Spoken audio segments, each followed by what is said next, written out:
نحمده ونصلي على رسوله الكريم أما بعد فأعوذ بالله من الشيطان الرجيم بسم الله الرحمن الرحيم أحسب الناس أن يتركوا أن يقولوا آمنا وهم لا يفتنون وقال الله تبارك وتعالى في مقام آخر أيحسب الإنسان أن يترك سدى صدق الله العظيم. سامعین محترم اور معزز ساتھیوں، دنیا میں جیسے ہی ہم آنکھ کھولتے ہیں تو دو طریقے کے حالات ہمارے سامنے ہوتے ہیں.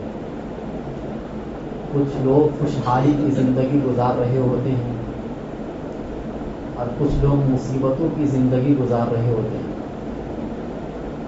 دونوں زندگی انسان کو اللہ تعالیٰ کی طرف سے ملتی ہے. مصیبت والی زندگی بھی اللہ کی طرف سے ملتی ہے، خوشحالی والی زندگی بھی اللہ تعالیٰ کی طرف سے ملتی ہے. جس کو خوشحالی ملی ہے اس کا بھی امتحان ہے، اور جن کو مصیبتیں ملی ہیں ان کا بھی امتحان ہے. اللہ تعالیٰ نے قرآن کریم میں بار بار اس بات کو فرمایا کہ میں نے دنیا میں انسان کو پیدا کر کے یوں ہی نہیں چھوڑ دیا ہے، بلکہ خاص مقصد کے لیے پیدا کیا. اور ظاہر سی بات ہے جب کسی کو خاص مقصد کے لیے پیدا کیا جاتا ہے تو اس کا امتحان بھی لیا جاتا ہے. جب ہم کسی کو کسی کام کے لیے بھیجیں گے اور وہ کام بہت بڑا ہوگا تو ہر ایسے ویسے کو تو بھیجیں گے بھی نہیں، اور جس کو بھیجیں گے اس پر کڑی نظر رکھیں گے. ایسا نہ ہو کہ یہ کام میں گڑبڑی کر دے اور کمپنی کو بڑا نقصان ہو جائے.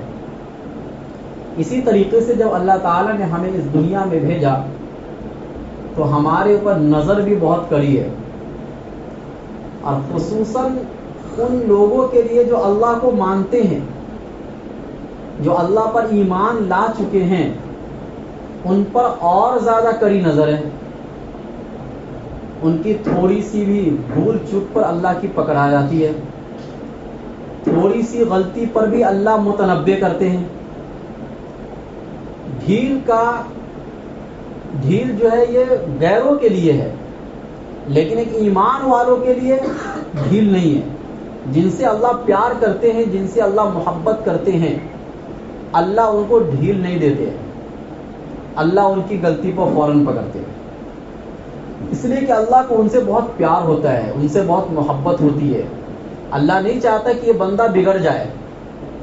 جیسے ایک ماں باپ جب اپنے بچے کو بگڑتے ہوئے دیکھیں گے تو وہ فوراً پکڑیں گے تاکہ آگے چل کے غلط قدم نہ اٹھائے. لیکن اگر وہ انسان کسی دوسرے کی اولاد کو اس طریقے سے کرتے ہوئے دیکھیں گے تو ہر انسان یہ بولے گا بھائی مجھے کیا لینا دینا ہے، ان کے ماں باپ کو اگر نہیں پڑھی ہے کچھ تو ہمیں کیا لینا دینا ہے. یہی حال اللہ تعالیٰ کا ایک ایمان والوں کے ساتھ اور غیر ایمان والوں کے ساتھ ہے کہ ایمان والا جب بھی کوئی غلطی کرتا ہے اللہ کہتے یہ میرا بندہ ہے، میں اسے بگڑنے نہیں دوں گا، میں نے تو اس کے لیے جنت تیار کر کے رکھی ہے. اس کے لیے ضروری ہے کہ دنیا کے اندر مصیبتوں کو جھیلے، مصائب اور پریشانیوں کا سامنا کرے. لیکن ایک غیر ایمان والا اگر کوئی بندہ ہوگا جن کے دل میں ایمان نہیں ہوگا، اللہ کہیں گے چھوڑو جانے دو، میں نے ان کو چھوڑ دیا ہے، یہ عیش اور موج مستی میں اپنی زندگی گزارے، ان کو ظلم و زیادتی کرنا ہے کرے. بلکہ بعض جگہوں پر اللہ تعالیٰ نے قرآن کریم میں یہ فرمایا کہ اگر میں کسی بستی کو ہلاک کرنے کا ارادہ کرتا ہوں تو جو وہاں کے خوشحال لوگ ہوتے ہیں ان کو عیش میں ڈال دیتا ہوں، اور مال و دولت اللہ ان کو دیتے ہیں، اور طاقت و قوت اللہ ان کو دیتے ہیں، تاکہ یہ عذاب میں اس قدر گھس جائے کہ وہاں سے نکلنے کا ان کو موقع نہ ملے. اللہ چونکہ قیامت کے دن ڈبل عذاب ان کو دینا چاہتے ہیں، اور ظاہر سی بات ہے اللہ تعالیٰ انصاف پرست ہے. اب ایک انسان چھوٹی موٹی غلطی کیا اور اس کو ڈبل عذاب دیں گے، یہ اللہ کے انصاف کے خلاف ہے۔ اس لیے اللہ تعالیٰ دنیا میں ان کو موقع دیتے ہیں کہ تم اتنا گناہ کر لو کہ تاکہ میں تم کو ڈبل عذاب دے سکوں۔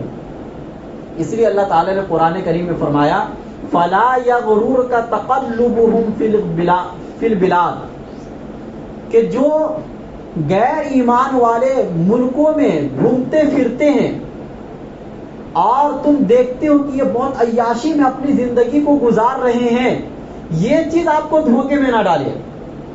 آپ کو ایسا نہ لگے کہ یہ بہت اچھے حالات میں چل رہے لوگ، اللہ تعالیٰ ان سے بہت خوش ہے، نہیں۔ اللہ اس لیے ان کو اور زیادہ عیش و آرام کی چیزیں دے رہا ہے کہ تاکہ قیامت کے دن اللہ ان کو ڈبل عذاب دے سکے۔ اور ڈبل عذاب دینے کے لیے دنیا میں زیادہ گناہ کرنا ضروری ہے ان کے لیے، اس لیے گناہ کے اسباب بھی اللہ ان کے لیے فراہم کرتے ہیں۔ لیکن ایک ایمان والا بندہ اگر ہوگا، ایمان والا جن کے دل میں صحیح معنوں میں ایمان ہے، ان کی زندگی ایسی نہیں ہوگی۔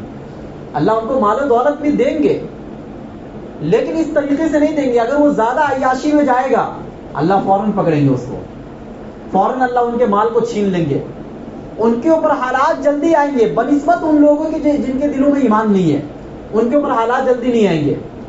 کیونکہ دنیا میں اگر آپ اچھا کام کر رہے ہیں تو اچھے کام کا مکمل بدلہ دنیا میں مل ہی نہیں سکتا ہے، اور کوئی انسان اگر گناہ کا کام کر رہا ہے، ظلم و زیادتی کر رہا ہے، تو اس کی بھی مکمل سزا دنیا میں ناممکن ہے۔ اس لیے کہ اگر ایک انسان مان لیجئے 100 آدمی کو قتل کر دیا، اس کے بدلے آپ اس کو قتل کر دیں گے، تو وہ تو ایک آدمی کا بدلہ ہوا نا۔ جو 99 آدمی کو اور جو اس نے قتل کیا، اس کا بدلہ کہاں گیا؟ پتہ چلا دنیا میں ممکن ہی نہیں ہے، کیونکہ دنیا میں اب سزا دینے جائیں گے اس کو موت آ جائے گی۔ اس لیے سزا کے لیے اللہ نے آخرت کو رکھا جہاں موت ہی نہیں ہے، جہاں موت ہی نہیں ہے۔ اور اسی طریقے سے جب ہم اچھا کام کرتے ہیں، نماز پڑھتے، روزہ رکھتے، اللہ تعالیٰ نے کہا اس کا انعام تم کو اصل جنت میں ملے گا۔ کیوں؟ اس لیے کہ دنیا میں مکمل انعام ملنا ممکن ہی نہیں ہے۔ آپ کیا حاصل کریں گے دنیا میں؟ آپ کو ایک گھر چاہیے اچھا، وقت پر کھانا پینا چاہیے، اس سے زیادہ کیا؟ آدمی کھا کھا کے تھک جائے گا، پی پی کے تھک جائے گا، اور سو سو کے تھک جائے گا۔ دنیا میں تھکاوٹ ہے، اور دنیا کی نعمتیں اگر آپ زیادہ استعمال کر لو گے آپ کے جسم کے لیے بھی نقصان دہ ہے۔ یہاں بڑھاپا بھی ہے، یہاں بیماری بھی ہے، یہاں رنج و غم بھی ہے، سب چیزیں ہیں، لہذا مکمل انعام دنیا میں مل ہی نہیں سکتا تھا۔ اس لیے اللہ تعالیٰ صرف ایک جھلک دکھاتے دنیا میں۔ اگر کسی کو سزا بھی دینا رہتا ہے تو سزا کی ایک جھلک اس کے سامنے آتی ہے۔ اگر اللہ تعالیٰ کسی کو انعام سے نوازنا بھی چاہتے ہیں تو یہ انعام بھی ایک جھلک ہے جنت کی، مکمل انعام نہیں ہے۔ اسی لیے دنیا میں اگر کوئی نیک اللہ کا بندہ مصیبت میں گرفتار ہے تو اس مصیبت میں گرفتار ہونے کی وجہ سے آپ یہ نہ سمجھیے کہ اس کے اعمال خراب ہے، کیونکہ اللہ نے کب وعدہ کیا ہے کہ دنیا میں ساری نعمتیں آپ کو مل جائیں گی؟ یہ قرآن میں پاکیزہ زندگی کا وعدہ ہے، سکون والی زندگی کا وعدہ ہے، اور یہ سکون والی زندگی کے لیے اچھا کھانا، اچھا پہننا، اچھا اوڑھنا یہ ضروری نہیں ہے۔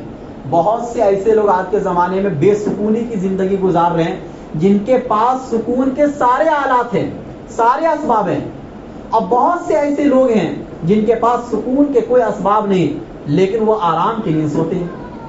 تو اللہ تعالیٰ سکون کی زندگی دیتے ہیں ان لوگوں کو کہ جو اللہ کو یاد کرتے ہیں، ان کا دل مطمئن ہوتا ہے۔ یہ وعدہ اللہ نے قرآن میں کیا ہے، یہ دنیا میں آپ کو ملے گا۔ لیکن اللہ تعالیٰ نے دنیا کی حکومت اور مال و دولت کو ایمان کے ساتھ نہیں جوڑا ہے۔ ہاں، اگر آپ ایمان پر عمل کریں گے، ایمان کے سارے تقاضوں پر عمل کریں گے تو ایک وقت میں اللہ تعالیٰ آپ کو دے دے گا۔ لیکن دنیا کی حکومت کو اپنے قبضے میں لینے کے لیے اللہ نے اس کے دوسرے اسباب بنائے، دوسرے راستے بنائے ہیں۔ جیسے صحابہ کرام میدانوں میں نکلے، پھر نکلنے کے بعد ان کا کنٹرول دنیا پر آیا، صرف نماز روزے سے نہیں آیا، تو اس کے دوسرے اسباب ہے۔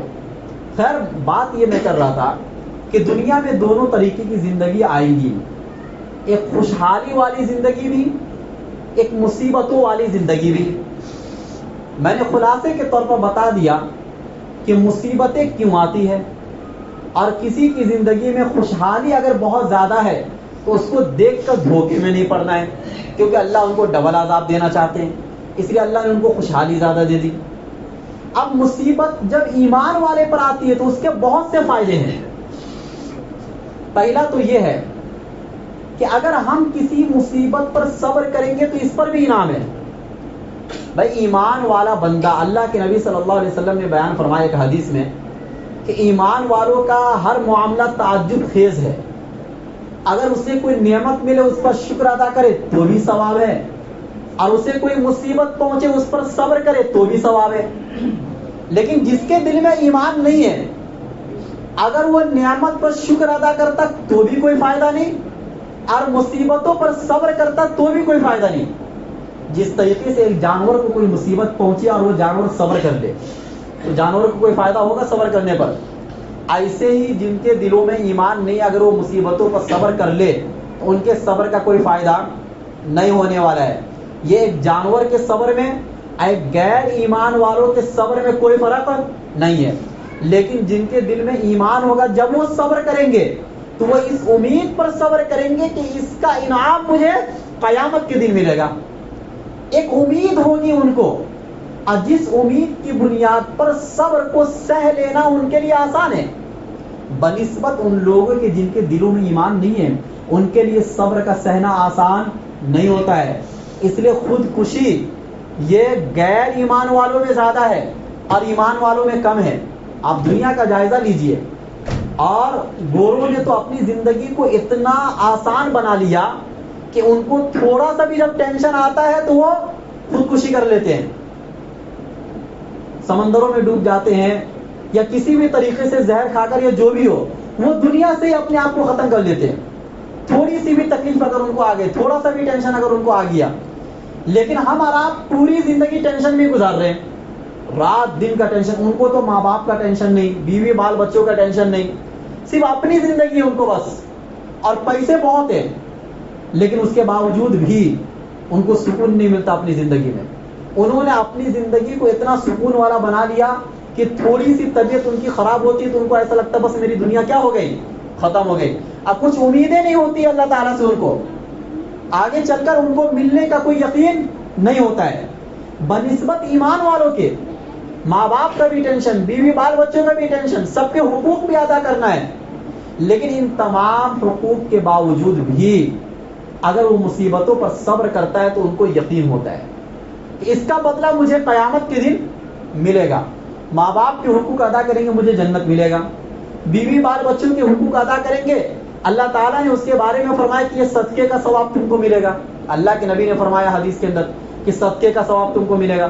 تو ایک ایمان والے کو انعام کا ملنا یقینی ہوتا ہے، اس لیے مصیبتوں کو سہنا ان کے لیے آسان ہوتا ہے، اور اللہ چونکہ ان کو انعام دینا چاہتے ہیں اس لیے کبھی کبھار تھوڑا بہت ان کو مصیبت میں اللہ ڈال دیتا ہے، اور غیروں کو اللہ کوئی انعام نہیں دینا چاہتے بعد میں چل کر، اس لیے ان کی زندگی کو دنیا میں انعام والا ہی رکھتے، دنیا میں ہی ان کے لیے انعام ہے۔ اللہ کے نبی نے ایک حدیث میں فرمایا نا کہ بھائی ایمان والوں کے لیے دنیا قید خانہ ہے، اور ایک کافر کے لیے دنیا کیا ہے، جنت ہے۔ یہ کیوں فرمایا؟ کیونکہ اللہ کو ان کو ڈبل عذاب دینا ہے قیامت کے دن، اس لیے اللہ نے ان کو خوشحالی والی زندگی دے دی۔ ہمیں قیامت کے دن انعام دینا ہے، اللہ تعالیٰ ہماری زندگی کو اور اچھا بنانا چاہتے ہیں مرنے کے بعد، اس لیے اللہ تعالیٰ تھوڑا بہت دنیا میں مصیبت ہمارے اوپر ڈال دیتے ہیں تاکہ ہم اس پر صبر کریں، اور صبر کے نتیجے میں ہمیں انعام ملے۔ ایک فائدہ تو دنیا میں جب کبھی بھی مصیبت آئے تو یہ سوچ لینے کا کہ بھائی اللہ تعالیٰ ہمیں آزمانا چاہتا ہے اور اللہ اس پر کچھ دینا چاہتا ہے، اس لیے مجھے مصیبت آئی۔ نمبر 2، یقین میں اضافہ ہوتا ہے۔ انسان جب ایمان والے کے اوپر مصیبت آتی ہے تو مصیبتوں کے آنے کے بعد جو یقین اللہ تعالیٰ پر ان کا ہوتا ہے اس میں اور اضافہ ہوتا ہے، وہ اللہ تعالیٰ سے اور لو لگانے لگتا ہے، وہ اللہ تعالیٰ سے اپنا تعلق بڑھانے لگتا ہے، وہ اللہ تعالیٰ کے سامنے رونے اور گڑ گڑانے لگتا ہے کہ اللہ اس مصیبت کو ہم سے دور کرنے والا صرف تو ہے، تیرے علاوہ کوئی نہیں ہے۔ خوشحالی کی زندگی میں اس کے ہاتھ اللہ کی طرف نہیں اٹھ رہے تھے، خوشحالی کی زندگی میں وہ نماز روزے کا پابند نہیں تھا، اللہ تعالیٰ نے تھوڑی سی مصیبت دی ان کو. اللہ تعالیٰ یہ چاہتے کہ یہ بندہ آئے میری طرف، آئے یہ میری مسجدوں میں، یہ میرے سامنے روئے گڑ گڑائے. لہذا اس مصیبت کا فائدہ یہ ہوا کہ آپ کا تعلق اور آپ کا رشتہ اللہ سے کیا ہو گیا؟ مضبوط ہو گیا. اور یہی تو ہمارا مقصود ہے دنیا میں. بھائی دنیا میں آئے کیوں؟ اپنا تعلق اللہ سے مضبوط کرنے کے لیے. اور تعلق مضبوط بغیر مصیبتوں کے نہیں ہو سکتا ہے. اس لیے اللہ تعالیٰ ایمان والوں پر کبھی کبھار اس وجہ سے بھی مصیبت ڈالتے ہیں کہ تاکہ یہ بندہ اللہ تعالیٰ سے قریب ہو جائے. اس لیے یہ فرمایا کہ مصائب زینہ قرب کے، انسان پر جو مصیبتیں آتی ہیں نا، ان مصیبتوں کے ذریعے سے آہستہ آہستہ وہ اللہ سے قریب ہوتا جاتا ہے. یہ سیڑھیاں ہیں. دیکھو صحابہ کرام پر جب مصیبتیں آئی تو صحابہ دور نہیں ہوئے اللہ تعالیٰ سے، بلکہ اور قریب ہوئے. وہ یہ ایمان والوں کی پہچان ہوتی ہے، جن کے دل میں اللہ کی محبت ہوتی ہے ان کی پہچان ہوتی ہے کہ مصیبتوں کے آنے کے بعد وہ اللہ سے اور قریب ہوتے ہیں، دور نہیں ہوتے ہیں. ان کو پتہ لگ جاتا ہے کہ یہ اللہ تعالیٰ کی طرف سے آزمائش اور امتحان ہے. لہذا دوسری بات تو یہ کہ جب بھی کوئی مصیبت آئے تو یہ سمجھ لیجئے کہ اللہ مجھے اپنے سے قریب کرنا چاہتا ہے. کیا کرنا چاہتا ہے؟ اللہ مجھ سے قریب ہونا بھی چاہتا ہے، اور اللہ یہ بھی چاہتا ہے کہ میں بھی اللہ سے قریب ہو جاؤں. گویا کہ یہ سیڑھیاں ہیں، آہستہ آہستہ انہی مصیبتوں کی سیڑھیوں میں جکڑ کے اللہ آپ کو اوپر لانا چاہتا ہے. اور تیسری چیز، جب کبھی بھی انسان کے اوپر مصیبت آئے تو یہ سوچ لیجئے، جس طریقے سے ایک انسانی جسم کے نشو و نما کے لیے ہر موسم کا ہونا ضروری ہے. دیکھو انسان کے جسم کے لیے گرمی کا بھی ہونا ضروری ہے، ٹھنڈی کا بھی ہونا ضروری ہے، اور معتدل موسم کا ہونا بھی ضروری ہے. اس لیے ہمارے ملک میں تینوں چاروں طریقے کے موسم آتے ہیں. بارش کا بھی موسم آتا ہے، کچھ مہینے ٹھنڈیاں رہتی ہیں، کچھ مہینے گرمی رہتی ہیں، کچھ مہینے معتدل رہتے ہیں، نہ گرمی نہ ٹھنڈی، اور کچھ مہینے بارش کے ہوتے ہیں. اس طریقے سے اللہ تعالیٰ نے مہینوں کو تقسیم کیا ہے. کیوں؟ یہ ہمارے جسم کے فائدے کے لیے ہے. اگر صرف گرمی ہو تو بھی ہم بہت بیمار پڑیں گے، صرف ٹھنڈی ہو تو بھی ہم بہت بیمار پڑیں گے. اللہ تعالیٰ نے ہر طریقے کا موسم بنایا انسانی جسم کی بڑھوتری کے لیے. اسی طریقے سے اللہ تعالیٰ انسانوں کے اوپر ہر طریقے کی مصیبت ڈالتے ہیں کہ تاکہ یہ ایمان والا بندہ ایمان کے اعتبار سے ترقی کرے.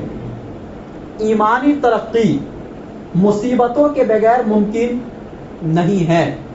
ایمان کی ترقی اور روحانیت کی ترقی یہ مصیبتوں کے بعد ہی بڑھتی ہے. اللہ تعالیٰ مصیبت ڈال کر اس بندے کو اگلے مرحلے کے لیے تیار کرتے ہیں تاکہ یہ بندہ اور بڑی مصیبت سہنے کے لیے کیا ہو جائے؟ تیار ہو جائے، اور ان مصیبتوں میں رہ کر ان کا ایمان مضبوط ہو جائے. پھر مصیبت کے بعد فوراً جب انعام ملے گا دنیا کے اندر تو اس کا یقین اور بڑھ جائے گا. پھر وہ سوچے گا ہاں اللہ تعالیٰ نے جو قرآن میں فرمایا تھا کہ ہر تنگی کے ساتھ آسانی ہے، وہ بات کیا نکلی؟ سچی نکلی. تو انسان کا ایمان بڑھتا ہے، یقین میں اضافہ ہوتا ہے، ایمان کی نشو و نما ہوتی ہے، بڑھوتری ہوتی ہے.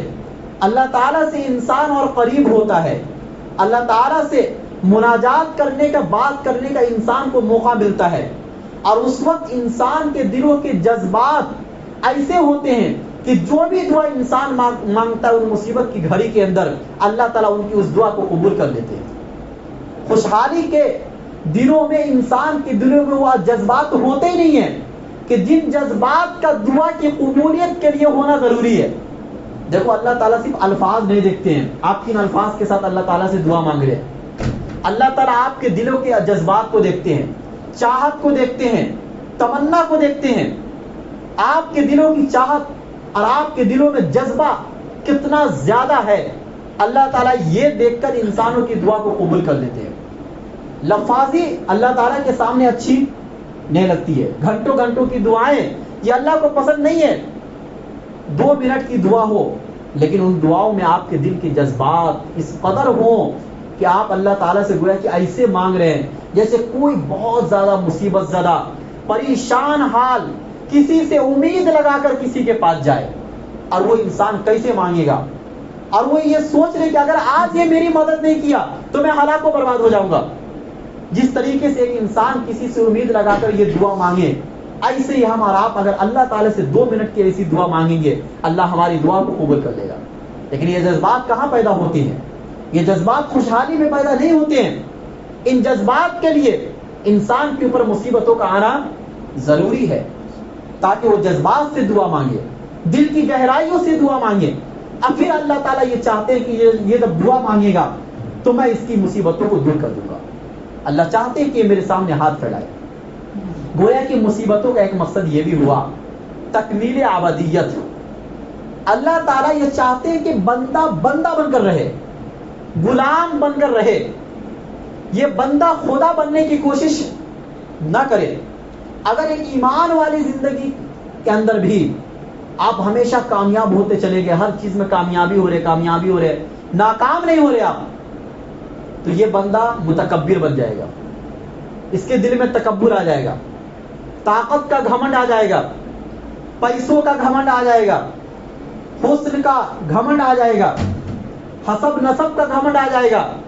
اللہ تعالیٰ ان گھمنڈوں کو توڑنے کے لیے اور بندے کو بندہ بنا کر رکھنے کے لیے مصیبتوں کا نزول فرمایا کہ تاکہ ان مصیبتوں میں رہ کر یہ سمجھے کہ نہیں میرے اندر کوئی طاقت نہیں ہے، یہ میرا کمال نہیں ہے. دنیا میں اس سے پہلے جو لوگ ہلاک و برباد ہوئے اور اپنے آپ کو خدا بننے کی کوشش کیے، جن لوگوں نے بھی، چاہے وہ فرعون ہو، حامان ہو اور نمرود ہو، قارون ہو، یہ تمام وہ لوگ تھے جنہوں نے مصیبتوں کو نہیں دیکھا تھا. تو انہوں نے کیا سمجھ لیا کہ یہ دنیا میری بنائی ہوئی ہے، دنیا کا خدا میں ہوں. دعویٰ کر دیے بڑے بڑے وہ لوگ، ان کو ایسا لگا کہ ہم مرنے والے نہیں ہیں. اللہ تعالیٰ نہیں چاہتے کہ کوئی ایمان والا بندہ اتنا بڑا متکبر بن جائے. لہذا ایمان والے بندے کو ہر لمحہ اللہ آزماتے رہتے ہیں، مصیبتوں کی گھڑیوں سے گزارتے رہتے ہیں تاکہ جب میں ان کو پیسہ دوں تو یہ پیسہ بھی میرا رزق سمجھے، اپنا کمال نہ سمجھے. ڈاکٹر بننے کی وجہ سے آپ نہیں کما رہے ہیں، آپ انجینئر بننے کی وجہ سے نہیں کما رہے ہیں. بہت سے ڈاکٹر انجینئر بھی آج اتنے مالدار نہیں ہیں جتنے ٹھیلا پر ٹماٹر بیچنے والے اور آلو پیاز بیچنے والے مالدار ہیں. لہذا پیسوں کا تعلق علم سے نہیں ہے، اور جو علم بھی آپ نے حاصل کیا وہ کس کے دیے ہوئے دماغ سے آپ نے حاصل کیا ہے.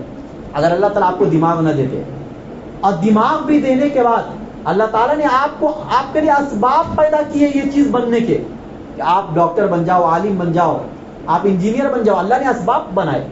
بہت سے ایسے بچے ہوتے ہیں جو شروع میں پڑھنے کی کوشش کرتے ہیں، آگے چل کر پیچھے ہٹ جاتے ہیں کیونکہ اس کے لیے ویسے اسباب نہیں ہوتے. پتہ چلا ایک ایک چیز میں اللہ تعالیٰ کا کمال ہے، بندے کا کوئی کمال نہیں ہے. اللہ اسی چیز کی طرف متوجہ کرنے کے لیے انسان پر مصیبتوں کو ڈالتا ہے تاکہ انسان اس حقیقت کو سمجھ لے. یہ اس حقیقت کو سمجھنا بغیر مصیبت کے ناممکن ہے. یہ حقیقت اتنی جلدی سمجھ میں نہیں آتی. بندہ ہر موقع پہ یہی سمجھ رہا ہوتا ہے کہ یہ میرا کمال ہے، میرا کمال ہے. اللہ تعالیٰ فوراً اس کو کسی بڑی مصیبت میں گرفتار کر دیتے ہیں اور بندہ عاجز ہو جاتا ہے، اللہ میرا کمال نہیں، یہ تیرا کمال تھا. یہ بولنے پر مجبور ہو جاتا ہے، اللہ اس کی زبان سے بلواتے ہیں.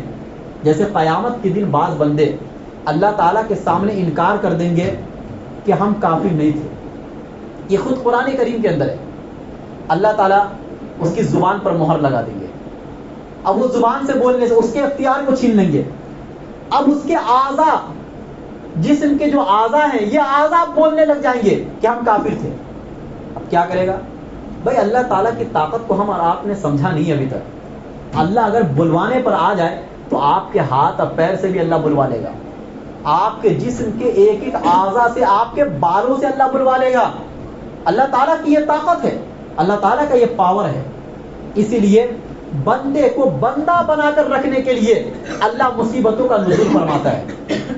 اور اسی طریقے سے ایمان والوں کے لیے مصیبت اس لیے بھی تو آتی ہے، اللہ یہ چاہتے کہ ان کے گناہوں کو میں مٹا دوں، ان کے گناہوں کو میں ختم کر دوں، تاکہ اب مصیبتوں میں جب یہ صبر کرتا ہے بندہ تو نیکیوں کے ذریعے سے ان کے وہ گناہ اتنے ختم نہیں ہوتے جتنے مصیبتوں پر صبر کرنے کی وجہ سے ختم ہو جاتے ہیں. اور اللہ تعالیٰ یہ چاہتے کہ مصیبتوں کو صبر کر کے میرے پاس آئے، پھر میں قیامت کے دن ان کو ڈائریکٹ جنت میں ڈال دوں. یعنی جو مصیبت ہمیں اور آپ کو جہنم میں ملنی چاہیے وہ مصیبت اللہ دنیا میں دے دیتا ہے، وہ تکلیف اللہ دنیا میں دے دیتا ہے. اور چونکہ ہم نے جہنم کی مصیبتوں کو دیکھا نہیں ہے اس لیے دنیا کی مصیبت ہمیں بڑی لگتی ہے. وہ حقیقت جس دن دل میں اتر گئی جہنم کی مصیبتوں کی حقیقت، اس دن دنیا کی مصیبت ہلکی لگے گی، آپ کو آسان لگے گی. تو اللہ تعالیٰ یہ چاہتا ہے کہ بندہ جہنم میں نہ جائے، جہنم کی مصیبتوں کو نہ جھیلے، اس لیے ان کے کچھ گناہوں کی وجہ سے سزا اللہ دنیا میں دے دیتا ہے. ہر بندے کے ساتھ الگ الگ معاملہ ہے اللہ تعالیٰ کا دنیا میں بھی، ہر ایک کے ساتھ ایک جیسا معاملہ نہیں ہے. اور اللہ مصیبت اس لیے بھی کبھی کبھی دیتا ہے، بڑی مصیبت، عالمی مصیبت، کہ تاکہ منافق اور مومن کی پہچان ہو جائے. محبت کا ثبوت اس وقت مانگا جاتا ہے جب کسی کے اوپر مصیبت آئے. کہا جاتا ہے نا دوست اصل وہ ہے جو مصیبت میں ساتھ دے. اور بیوی کی محبت کو بھی اسی وقت جانچا جاتا ہے جب شوہر پر غربت آ جائے، ان کا کام چھوٹ جائے، اب دیکھا جائے گا بیوی کی محبت کو. اسی طریقے سے اللہ تعالیٰ بھی محبتوں کو دیکھنا چاہتا ہے تو اللہ تعالیٰ مصیبتوں کو نازل فرماتا ہے تاکہ اللہ یہ دیکھ لے کہ کون سا بندہ جو دعویٰ کرتا تھا صرف دعوے میں کون پکا ہے اور کون جھوٹا ہے. اصل امتحان کے وقت اور آزمائش کے وقت جان نثاری کا ثبوت دینا یہی اصل محبت ہے. صحابہ کرام نے مصیبتوں کے وقت میں نبی کا دامن چھوڑا نہیں بلکہ پکڑے رہا، چاہے جان چلی جائے، اعضا کٹ رہے ہیں، ان کو یقین ہو رہا ہے کہ اب میں دنیا سے چلے جاؤں گا، لیکن اس کے باوجود آخری لمحے تک نبی کا ساتھ وہ دے رہے ہیں. لیکن جو منافقین تھے وہ کہاں جا رہے ہیں؟ وہ راستہ چھوڑ کر پیچھے جا رہے ہیں. حالانکہ سب سے بڑے بڑے دعوے ان کے ہی تھے. جنگ احد کے اندر جو 300 لوگ پیچھے ہٹ گئے تھے، اللہ کے نبی صلی اللہ علیہ وسلم کا ساتھ دینے سے انکار کر دیے تھے، یہ 300 وہ لوگ تھے جن کے دلوں میں نفاق تھا لیکن ان کے دعوے بہت بڑے بڑے تھے. نبی کی مجلس میں آ کر دعوے کرتے تھے کہ ہم آپ کے ساتھ ہیں. صف اول میں نماز پڑھا کرتے تھے یہ لوگ. کہاں نماز پڑھتے تھے؟ صف اول میں نماز پڑھتے تھے، ایک بھی نماز ان کی چھوٹتی نہیں تھی. لیکن جب اصل آزمائش کا وقت آیا تو یہ لوگ پیچھے ہٹ گئے. اللہ یہ صحابہ کو دکھانا چاہتے تھے کہ یہ تمہارے ساتھ رہنے والے لوگ نہیں ہیں، ان کے دلوں میں تمہاری دشمنی ہے. بہت سے ایسے لوگ آج ہیں جو ایمان کا دعویٰ کرتے ہیں، جو اپنے مسلمان ہونے کا دعویٰ کرتے ہیں، لیکن ان کے دلوں میں اصل میں نفاق ہوتا ہے. اور یہ پتہ کیسے چلے گا؟ ہم اور آپ تو عالم الغیب ہے نہیں. اللہ تعالیٰ مصیبت ڈالتا مسلمانوں کے اوپر تاکہ ہمیں اور آپ کو پتہ چل جائے کہ کون آپ کے ساتھ ہے اور کون آپ کے ساتھ نہیں ہے. تو اللہ تعالیٰ کی بڑی حکمتیں ہیں. اس لیے آخر میں بس یہی میں کہتا ہوں کہ ہم اور آپ اللہ کے فیصلے پر راضی رہیں. اس کے علاوہ کوئی چارہ نہیں ہے نا ہمارے اور آپ کے پاس. اللہ جو بھی فیصلہ کر رہا ہے حکمت کے ساتھ کرتا ہے، اور وہی فیصلہ کرتا ہے جس میں ہمارے لیے خیر ہوتا ہے، اگرچہ ہمیں اور آپ کو پتہ نہیں چلتا ہے. تو اس لیے اللہ کے فیصلے پر راضی رہنا یہی اصل ایمان ہے. والقدر خیرہ وشرہ، کہ اللہ تعالیٰ کی طرف سے جو بھی اچھائی یا برائی کا فیصلہ ہوتا ہے ہم اس پر راضی رہیں. اللہ ہم سب کو کہنے سننے سے زیادہ عمل کرنے کی توفیق دے.